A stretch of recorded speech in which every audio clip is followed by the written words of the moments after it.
Now this is an example of how to do a mass-to-mass stoichiometry problem.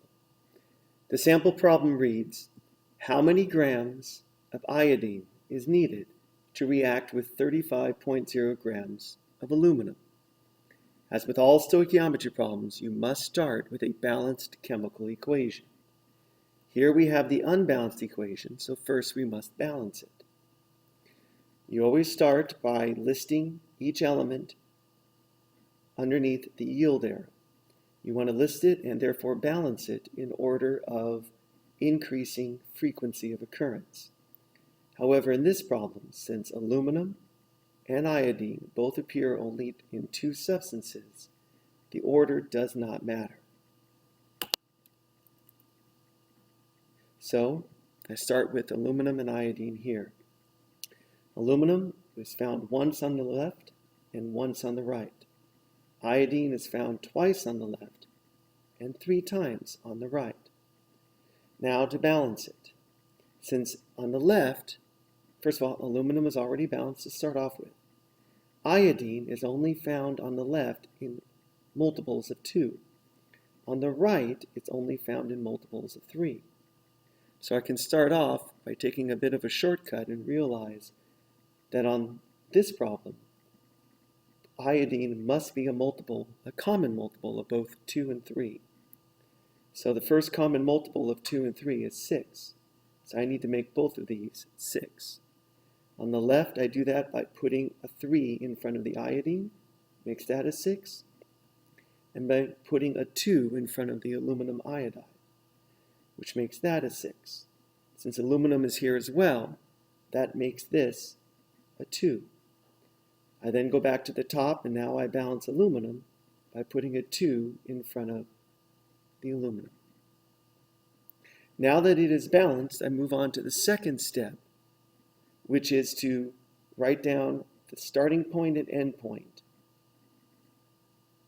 Now the starting point is always the number, unit, and identity provided for in the problem. In this reaction, the number, unit, and identity is 35.0 grams of aluminum. Now I write down the end point, which is the unknown number, unit, and identity asked for. In this case, it's asking for how many grams of iodine. How many grams of iodine?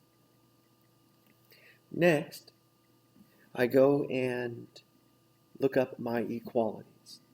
Now remember, all stoichiometry problems must have the mole ratio as your first equality. So, the mole ratio, remember, is the coefficient in moles of the starting point equal to the coefficient in moles of the end point. So I look at my starting point, which is aluminum. I look here and I realize that the coefficient is a 2. So my first equality is 2 moles of aluminum. Coefficient in moles of the starting point equal to the coefficient in moles of the end point. The end point is iodine.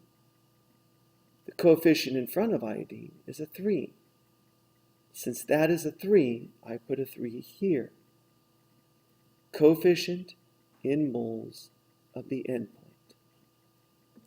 Next, for addition equalities, I now need to look at the units of my starting point and end point. If the units are grams, that means I need the molar mass of that substance.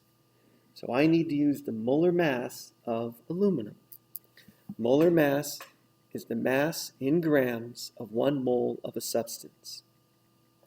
So I write 1 mole of aluminum is equal to a number of grams of that substance. And I use the periodic table to find the number of grams. Since aluminum is an individual element, I simply use the average atomic mass from the periodic table. I find aluminum, and the number is 26.982. But whenever I take a number off the periodic table, I must always round off to 2 places past the decimal. So the number is going to be 26.98 grams. So I write 26.98 grams of aluminum. Now, to find another equality, I look at the units of the endpoint. Since that is also grams, I therefore also need the molar mass of iodine. Well, since iodine is a diatomic element, it comes in pairs. I don't just use the average atomic mass. I need to double it, since there are two. So I take 126.9 and double it. So on my calculator, I take 126.9 times 2, and I get 253.8. So I write 1 mole of iodine is equal to 253.80, since I have to go 2 places past the decimal, grams of iodine. Now that I have all of my equalities, I can now set up my grid. As always, I start with the starting point in the top left-hand cell of my grid. So I have 35.0 grams of aluminum. Now, I have one vertical line per equality. Since I have 3 equalities, eventually I'm going to be writing 3 vertical lines. Since I have grams of aluminum here, I want to have grams of aluminum down here so that they cancel out. So I look for grams of aluminum amongst my equalities. They're right here. So I take this, cut and paste it down here. 26.98 grams of aluminum, and that's equal to 1 mole of aluminum. Whatever it's equal to goes on top. Once I use an equality, I cross it out, don't use it again. I have 2 other equalities, so I have another vertical line, and I do this again. I have moles of aluminum here, therefore I want moles of aluminum here. I look for it, they're right here. So 2 moles of aluminum, 2 moles of aluminum, and then that is equal to 3 moles of iodine. So I put 3 moles of iodine. Again, since I use this equality, I cross it out so I don't get confused. And I have 1 more equality, so I have 1 more vertical line. Here I have 3 moles of iodine. I want to have the same units down here. So again, I look for moles of iodine. Now I can't use this one. I've already crossed it out. I've already used it. So I have to use this one. So I take this, I cut and paste it down here, and whatever it's equal to, in this case, 253.80 grams of iodine goes on top. Now, I double check to make sure everything's canceled out. I have grams of grams of aluminum cancels out with grams of aluminum. Moles of aluminum cancels out with moles of aluminum. Moles of iodine cancels out with moles of iodine. And the only thing I'm left with are grams of iodine, which match the units of the endpoint. That's how I know I set it up correctly. Now, I use my calculator to calculate. Remember, if the number's on top, I multiply. The number's on the bottom, I divide. Ignore the ones, and the order really doesn't matter. So on my calculator, I go,